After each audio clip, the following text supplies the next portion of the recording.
Welcome my dear rockets, कैसे हैं आप सभी। आज हम देखने वाले हैं रिपो मैन। इस मूवी में हमें फ्यूचर का समय दिखाया गया है, जहां पर साइंटिस्ट ने बायोकेमिकल ह्यूमन ऑर्गन्स जैसे हार्ट, लिवर, किडनीज वगैरह बना लिए हैं। जिनके भी ऑर्गन्स काम नहीं करते वो इसको लगवा लेते हैं, मगर इन बायोकेमिकल ऑर्गन्स का दाम काफी ज्यादा होता है, जिसे द यूनियन नाम की कंपनी बनाती है और बेचती भी है। अब क्योंकि ये महंगे होते हैं तो वो लोगों को इसे किश्त पर देते हैं, लेकिन उसका इंटरेस्ट काफी ज्यादा होता है। और जो भी ये किश्त नहीं चुका पाता तो कंपनी के लोग, जिन्हें रिपो मैन बोला जाता है, वो आकर उस आदमी को बेहोश करके उस कंपनी के ऑर्गन को उसकी बॉडी से निकाल लेते हैं, जिस वजह से उस इंसान की मौत हो जाती है। और क्योंकि सिर्फ यही कंपनी ये ऑर्गन्स बनाती है तो इसके सारे मार्केट में मोनोपोली है और सरकार भी इस पर कोई रोक नहीं लगाती। ये जो आर्टिफिशियल ऑर्गन्स मूवी में दिखाए गए हैं, इन्हें आर्टिफॉक्स कहा जाता है। तो मूवी की शुरुआत में हम रैमी को देखते हैं, जो कि इसी कंपनी का एक रिपो मैन है और वो एक आदमी का लिवर निकालने के लिए आया हुआ है। वो आदमी जैसे भागने की कोशिश करता है, रैमी उसे अपनी टीजर गन से बेहोश करके बड़े ही आराम से गाने सुनते हुए उसका लिवर निकालता है, फिर उसे पैक करके अपने पास रख लेता है। फिर क्या था, यहाँ लीवर के निकालने से उस शख्स की जान चली जाती है। अब अगले दिन हम रैमी की बीवी कैरोल और उसके बेटे पीटर को देखते हैं। पीटर को रैमी स्कूल छोड़कर आने के बाद लोगों के आर्टिफॉक्स निकालने के अपने काम पर लग जाता है, जिन्हें निकालने के बाद वो सीधा द यूनियन में जाता है, जहां हम रैमी के बॉस फ्रैंक को देखते हैं। फ्रैंक असल में द यूनियन का सेल्समैन भी था, जो कि लोगों को कंपनी के ऑर्गन्स किश्त पर उठाकर फायदा बताकर भेज देता था। इसके बाद रैमी फ्रैंक को आज जितने भी आर्टिफॉक्स कलेक्ट हुए थे वो सभी दे देता है। तभी अचानक से रैमी के ऊपर जैक नाम का एक दूसरा रिपोमैन हमला कर देता है। हाँ, हालांकि जैक और रैमी बचपन के दोस्त हैं और दोनों आपस में इसी तरह मस्ती करते रहते हैं। जब रैमी बचपन में स्कूल में था तब जैक उसे काफी तंग किया करता था, मगर समय के साथ साथ दोनों की दोस्ती हो गई। दोनों ने साथ में आर्मी भी ज्वाइन की थी, जहां से निकलने के बाद उन्होंने द यूनियन में रिपोमैन का काम पकड़ा। दोनों को इस काम में काफी मजा आता है और ये दोनों ही इस कंपनी के सबसे बड़े रिपोमैन हैं। अब जैक रैमी को बार बार एक बार में चलने के लिए बोलता है, जिसके लिए रैमी को अपनी बीवी यानी कि कैरोल की परमिशन की जरूरत है, इसलिए वो कैरोल से इसकी इजाजत लेने के लिए चला जाता है। यहाँ में कैरोल और रैमी की बातों से पता चलता है कि कैरोल नहीं चाहती कि रैमी ये रिपोमैन का काम करे। वो चाहती है कि रैमी सेल्स डिपार्टमेंट में ट्रांसफर हो ले, और इसके लिए वो रैमी को फ्रैंक से बात करने के लिए कहती है कि उससे बात करो तभी कुछ हो पाएगा, वही तुम्हें दूसरी जगह भेज पाएगा। और ये सारी बातें वहाँ खड़ा जैक भी सुन रहा होता है। वो रैमी से कहता है कि तुम कैरोल की बातों में आकर सेल्स की जॉब मत लो, क्योंकि हम दोनों इसी में अच्छे हैं और इसमें पैसा भी काफी अच्छा मिल जाता है, तो एक बार इस बारे में जरूर सोचना दोस्त। पर रैमी ने तो मन बना लिया था, क्योंकि वो कैरोल और अपने बेटे पीटर को नहीं खोना चाहता था। फिलहाल दोनों यहाँ से सीधा एक बार में जाते हैं, जहाँ रैमी बैथ नाम के एक सिंगर को गाते हुए देखता है और उसे देखता ही रह जाता है। फिर वो घर आता है तो कैरोल के करीब जाने की कोशिश करता है, लेकिन कैरोल का मन नहीं होता, इसलिए फिर वो अपने बेटे से कुछ बातें करने के बाद सोने चला जाता है। अगले दिन रैमी के घर पर एक पार्टी होती है। तभी जैक को किसी का कॉल आता है और वो रैमी से कहता है कि अभी यहाँ पर एक टैक्सी वाला किसी आदमी को लेकर आ रहा है, जिसे पकड़कर मुझे उसके आर्टिफॉक्स निकालने होंगे, क्योंकि वो देश छोड़कर भागने की कोशिश कर रहा है। रैमी तो इसके लिए मना कर देता है, क्योंकि कैरोल ने ये सब कुछ उसको मना किया था और अगर उसने ये देख लिया तो बात बिगड़ सकती है। अब जैक उसे बताता है कि यार इसके लिए मुझे डबल कमीशन मिलेगा, जिसमें से आधा मैं तुम्हें दे दूंगा। अब पैसों की बात सुनकर रैमी मान जाता है और जैक बाहर जाकर एक टैक्सी में बैठे आदमी का आर्टिफॉक निकाल लेता है, जिसे आते हुए कैरोल ने देख लिया था और वो जैक को ये करते हुए देख लेती है। चारों तरफ सिर्फ खून ही खून होता है। फिर क्या था, यहाँ कैरोल रैमी को छोड़ अपने बेटे के साथ वहाँ से तुरंत चली जाती है, क्योंकि रैमी ने परिवार के ऊपर अपने काम को चुना होता है। जिसके जाने के बाद अब रैमी कहता है कि मुझे फ्रैंक से बात करनी ही होगी। फिर रात में जैक और रैमी जब अपने काम पर होते हैं तो बातों ही बातों में जैक रैमी को बताता है कि यूनियन एक ऐसे न्यूरल नेटवर्क पर काम कर रही है जो उन लोगों के बहुत काम आएगा जिनका ब्रेन डेड हो चुका है। उनके दिमाग को इस न्यूरल नेटवर्क से जोड़ा जाएगा और उस नेटवर्क के जरिए ब्रेन डेड इंसान को ऐसे सपने में रखा जाएगा जो कि उसे खुश रखेगा और वो कभी खत्म ही नहीं होगा। जैक जब ये बता ही रहा होता है तभी उसका स्कैनर एक नेस्ट का पता लगा लेता है। नेस्ट असल में उस जगह को कहते हैं जहां ऐसे कई सारे लोगों ने पनाह ली है जिनके अंदर आर्टिफॉक्स लगाए गए हैं और उन्होंने अपनी पेमेंट नहीं की। साथ ही ये लोग देश से बाहर निकलने की फिराक में हैं। अब क्योंकि इन्हें यहाँ से कई सारे ऑर्गन्स मिल सकते हैं तो जैक और रैमी अपने काम पर लग जाते हैं।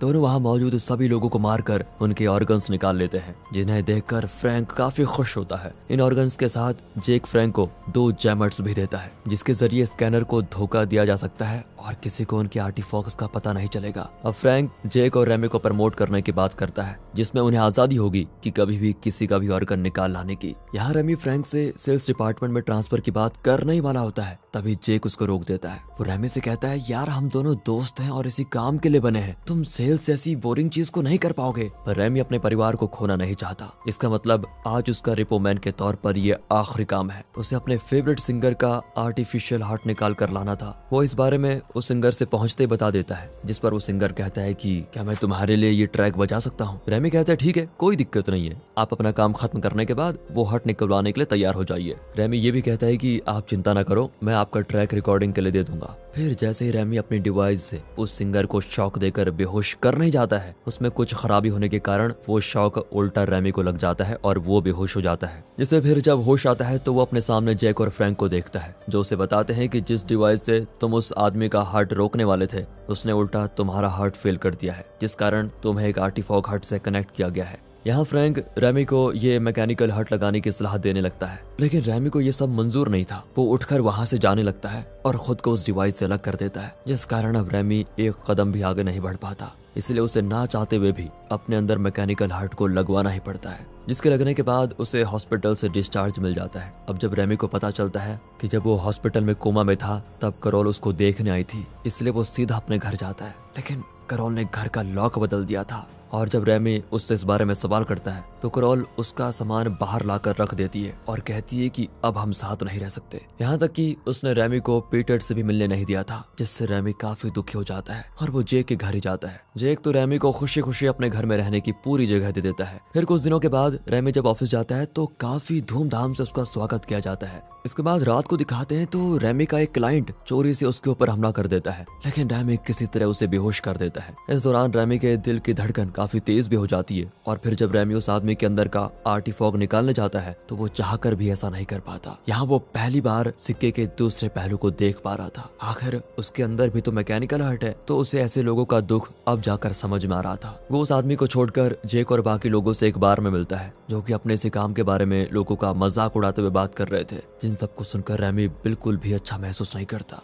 वो सोचता है कि आखिर उन लोगों के मरने के बाद उनके परिवार के साथ क्या हुआ होगा। अगली सुबह रैमी कैरोल और अपने बेटे पीटर से मिलने जाता है, लेकिन कैरोल उससे कोई बात तक नहीं करती। उसे एक नोटिस पकड़ा देती है जो कि हार्ट की पेमेंट के लिए यूनियन ने भेजा था। हार कर रैमी जेक से बता देता है कि चाहकर भी मैं ये काम नहीं कर पा रहा हूँ, जिस पर जेक उससे कहता है कि तुम कुछ दिन आराम कर लो, उसके बाद शुरू करना। इस पॉइंट पर रैमी सेल्स भी करने की कोशिश करता है, पर क्योंकि उसमें वो बिल्कुल भी अच्छा नहीं था इसलिए उसे भी नहीं कर पाता। पैसे कमाने के लिए वो बैटिंग का भी सहारा लेता है, अगर उसमें भी कामयाब नहीं होता। आखिर रैमी को यूनियन की तरफ से आखिरी नोटिस मिल जाता है, जिसके बारे में जब जेक को पता चलता है तो वो रैमी को एक नेस्ट में लेकर जाता है, जहाँ वो एक आदमी को बेहोश करके रैमी से उसका ऑर्गन निकालने के लिए कहता है, जो कि रैमी नहीं कर पाता। और ये देखकर जैक उससे कहता है कि जब तक ये काम नहीं कर लेते तब तक मेरे घर अब वापस मत आना। इतना कहकर वो चला जाता है और इसी बीच उस आदमी को होश आता है जिसे जैक ने बेहोश किया था। वो उठते ही रैमी को मारता है। उसके जाने के बाद रैमी की नजर एक लड़की पर पड़ती है, जो कि कोई और नहीं बल्कि बैथ थी, जिसे उसने बार में पहले देखा था। बैथ की हालत काफी खराब होती है, इसलिए रैमी उसको लेकर एक मोटेल में आ जाता है, जहाँ 2 दिन तक तो बैथ को होश नहीं आता। इसी दौरान अपने स्कैनर से स्कैन करके रैमी देखता है कि बैथ के शरीर के तो ज्यादातर ऑर्गन्स आर्टिफॉक्स हैं, और जैसे वो जागती है तो रैमी को एक जोर का पंच लगाती है, क्योंकि आज रैमी ने तो उसको बचा लिया, लेकिन कल कोई न कोई बैथ को कोई दूसरा रिपोमेंट ढूंढकर मार देगा। इस पर रैमी कहता है कि मैं अपने रहते तुम्हारे साथ ऐसा नहीं होने दूंगा। फिर वो चोरी से यूनियन के सर्वर रूम में घुसकर अपने और बैथ के अकाउंट्स को कंपनी के डाटा से डिलीट करने की पूरी कोशिश करता है, जिसे ये करते हुए जैक देख लेता है। उसे वहां देखकर रैमी जो भी कर रहा था उसे करना छोड़ देता है, क्योंकि वो जैक से लड़ना नहीं चाहता था, मगर उसने अपना रास्ता चुन लिया था। इसलिए वो जैक को टीजर गन वगैरह लौटाकर अपने रास्ते चला जाता है। फिर यहाँ से रैमी बैथ के पास जाकर उससे कहता है हमें यहाँ से भागना होगा। दोनों साथ में शहर के बाहर एक अनजान सी टूटी फूटी बिल्डिंग में पहुंच जाते हैं। दूसरी तरफ रैमी के रिपो का काम फ्रैंक जैक को देता है, जिसे लेने से जैक इनकार कर देता है और कहता है कि किसी और को भेज दो। फ्रैंक भी फिर ये काम रेमंड नाम के एक रिपोमैन को देता है। इधर समय के साथ साथ बैथ और रैमी करीब आने लगते हैं। बैथ रैमी से बताती है कि डायबिटीज और नशे की वजह से मेरे शरीर के हर ऑर्गन्स में प्रॉब्लम है, और यहाँ तक कि मेरी नाक, घुटना, कान सब एंटीफॉग है। यहाँ दोनों के बीच थोड़ा रोमांस भी होता है। बिल्डिंग के बाहर कचरे से बैथ को एक टाइपराइटर मिलता है, जिसे वो रैमी को दे देती है ताकि वो अपनी जिंदगी के ऊपर एक बुक लिख पाए, और ये रैमी का सपना भी था। वो अपनी बुक को लिखना शुरू कर देता है। उसी वक्त बैथ और रैमी को देखते ही वहाँ पर रेमंड आ पहुँचता है, इसलिए रैमी बिल्डिंग के एक टूटे हुए हिस्से में जाकर उस पर चादर बिठाकर बैठ जाता है ताकि रेमंड नीचे गिर जाए और उसके प्लान के मुताबिक होता भी ऐसा है। रेमंड सच में नीचे गिर जाता है, जिसे जैसे रेमी और बैथ देखने आते हैं तो अचानक से बैथ बाकी जमीन टूटने के कारण नीचे गिर जाती है, जिससे उसके आर्टिफिशियल में चोट आ जाती है और वो घायल होती है। तभी रेमी देखता है कि रेमंड जो कि अभी भी जिंदा है वो बैथ को मारने वाला है, तो वो रेमंड के सर पर टाइपराइटर गिराकर उसे मार डालता है। फिर बैथ कुछ टूल्स की मदद से कार में अपने घुटने को फिक्स करती है। इसके बाद रेमी यूनियन की पार्किंग में पहुंच जाता है, जहां वो देखता है कि एक आदमी लंग्स का कॉस्ट्यूम पहनकर घूम रहा है। तो रेमी उस लंग के कॉस्ट्यूम को पहनकर अंदर जाता है, जहां ऑफिस में पहुंचकर वो फ्रैंक को काफी मारता है और उससे अपना और बैथ का डाटा क्लियर करने के लिए कहता है, जिस पर फ्रैंक कहता है कि जब से तुमने सर्वर रूम में घुसकर डाटा डिलीट करने की कोशिश की है तब से सारा डाटा मेन हेडक्वार्टर के सर्वर में है। अब ये जानकर रेमी उसे टीजर गन से जो उसने रेमंड से ली थी उससे फ्रैंक को बेहोश कर देता है। यहाँ से रेमी वो 2 जैमर्स निकाल लेता है जो कि फ्रैंक को जेक ने पहले दिए थे। उन 2 जैमर्स की वजह से कोई भी स्कैनर उसे और बैथ को स्कैन नहीं कर पाएगा और उससे दोनों इस देश को छोड़कर चले जाएंगे। दोनों जैमर की मदद से एयरपोर्ट की सिक्योरिटी तो पार कर देते हैं, लेकिन तभी एक एयरपोर्ट स्टाफ देखती है कि बैथ के घुटनों से खून बह रहा है, इसीलिए वो उसे मेडिकल ट्रीटमेंट देने के लिए रोक देती है। यहाँ रेमी उन 2 जैमर्स को चुपके से देखता है, पर वहाँ मौजूद 2 रिपोमैन को इन पर शक हो गया था, इसलिए ना चाहते हुए भी रेमी को एयरपोर्ट स्टाफ सहित उन रिपोमैन को मारकर भागना पड़ता है। जिस दौरान सिक्योरिटी पैनल के दूसरी तरफ रेमी का सामना होता है जेक से, जो कि उसी को लेने आया था। उसे देखते बैथ के साथ रेमी वहां से भाग खड़ा होता है। दूसरी तरफ फ्रैंक ने जैक को किसी भी तरह रेमी का ऑर्गन लाने का ऑर्डर दिया था, जिसके बाद रेमी बैथ को उसके बताए अनुसार एक ब्लैक मार्केट में लेके जाता है, जहाँ एक बच्ची उसके घुटने को फिक्स कर देती है, जिसे देखकर थोड़ा देर तो रेमी को बहुत चिंता होती है, पर बाद में सब कुछ सही रहता है। उसकी जान में जान आती है, बैथ अब आराम से चल फिर सकती है। उसी वक्त वहाँ इन्हें ढूंढते हुए जैक पहुंच जाता है, जो कि रेमी से कहता है कि तुम्हारे पास अभी भी मौका है, हम पहले की तरह साथ में रिपोमैन की तरह काम करके खुश रह सकते हैं। रेमी कहता है कि अब मैं इस हार्ट के लगने के बाद वो इंसान नहीं रहा, अब मैं चाहकर भी ये काम नहीं कर सकता। इस पर जैक उससे रिवील करता है कि जिस डिवाइस से तुम्हें शॉक लगा था उसमें मैंने ही छेड़छाड़ की थी, ताकि तुम सेल्स डिपार्टमेंट में ट्रांसफर ना लो और मेरे साथ यही काम करो। रेमी तो इस बात को सुनते ही जैक से भिड़ जाता है। पहले तो वो जैक को काफी मारता है, लेकिन बाद में जैक उसे और बुरी तरह मार देता है। रेमी पूरी तरह से हार चुका है। तभी अचानक से वो जैक के पैर में चाकू से वार करता है। जवाब में जैक भी उस पर हमला करता है। रेमी बेहोश हो जाता है। इस दौरान रेमी को अपनी जिंदगी के कुछ फ्लैशबैक्स नजर आते हैं और फिर होश आता है। तभी वहाँ वो बैथ को देखता है, जो रेमी से कहती है कि यहाँ कई सारे रिपोमैन आ गए हैं, हमें भागना होगा। रेमी बैथ के साथ भागता है, जहाँ काफी सारे लोगों को रिपोमैन मार रहे होते हैं। किसी तरह से उनसे बचते हुए बैथ और रेमी एक नेस्ट में पहुंचते हैं, जहाँ रेमी के गले का टैटू देखकर एक महिला समझ जाती है कि ये भी रिपोमैन है, इसलिए वो रेमी पर गन तान देती है। फिर बैथ उसे बताती है कि ये अब हम में से ही एक है, इसे भी एक हार्ट लगाया गया है। ये जानकर वो महिला रेमी को ताना मारती है कि शायद अब तुम्हें हमारा दुख समझ में आ चुका होगा। उसकी इस बात से रेमी को काफी बुरा महसूस होता है और वो फैसला करता है कि यूनियन के हेडक्वार्टर में घुसकर सभी का डाटा क्लियर कर दूं। लेकिन इससे पहले वो करोल और पीटर से मिलता है। यहाँ पे करोल रेमी से लड़ने लग जाती है, जो देखकर पीटर रेमी की टीजर गन से अपनी माँ को बेहोश कर देता है। रेमी क्योंकि जल्दी में था, इसलिए वो पीटर को अपनी लिखी हुई किताब देकर वहाँ से चला जाता है। फिर रेमी और बैथ फ्रैंक को हॉस्टेज बनाकर उसका रेटिना स्कैन की मदद से हेडक्वार्टर में घुसते हैं, जहाँ पहुंचने के बाद दोनों कुछ गार्ड्स को मारकर छिपने के लिए एक बड़े से हॉल में चले जाते हैं, जहाँ कई सारे साइंटिस्ट आर्टिफैक्ट्स बना रहे हैं। उन दोनों को देखकर एक साइंटिस्ट वहाँ से बाहर भागता है और उसी दरवाजे से कुछ लोग अंदर आकर रेमी और बैथ पर गोलियां चलाना शुरू कर देते हैं, जिसमें कई साइंटिस्ट मारे जाते हैं। यहाँ से आगे जाने पर एक कॉरिडोर जैसी जगह पर रेमी का सामना कुछ खतरनाक रिपोमैन से होता है, जिन्हें रेमी चाकू, कुल्हाड़ी और आरे की मदद से बुरी तरह काट डालता है। इसके आगे अब होता है सर्वर रूम, जिसमें घुसने के लिए किसी भी आर्टिफैक्ट के स्कैन की जरूरत पड़ती है। तो बैथ अपने रेटिना से स्कैन करके उसके दरवाजे को खोलती है और जब तक वहाँ जैक और फ्रैंक पहुँचते, रेमी बैथ के साथ अंदर चला जाता है, जहाँ पर कोई कंप्यूटर नहीं बल्कि एक स्कैनर था और उसमें हर एक आर्टिफैक्ट के डाटा को हटाने के लिए इन्हें उसे एक एक करके स्कैन करना होगा। पहले बैथ रेमी का हार्ट स्कैन करती है, फिर रेमी बैथ के शरीर में लगे हुए एक आर्टिफैक्ट को स्कैन करती है, जिसके लिए इन्हें पहले उस जगह को चाकू से खोलना पड़ता है। ये सीन दोस्तों काफी अजीब था। और जब रेमी बैथ के आखिरी ऑर्गन को स्कैन कर रहा होता है, तभी एक रिपोमैन के आर्टिफिशियल को निकालकर उसकी मदद से फ्रैंक और जैक भी अंदर आ जाते हैं। यहाँ फ्रैंक जैक से रेमी को मारने के लिए बोलता है, लेकिन रेमी जैक से उसका साथ देने के लिए कहता है और जैक एक झटके में फ्रैंक को मार डालता है। फिर वो रेमी को एक इंजेक्शन देता है, जिसे लगाने के बाद बैथ की हालत थोड़ा सही होती है।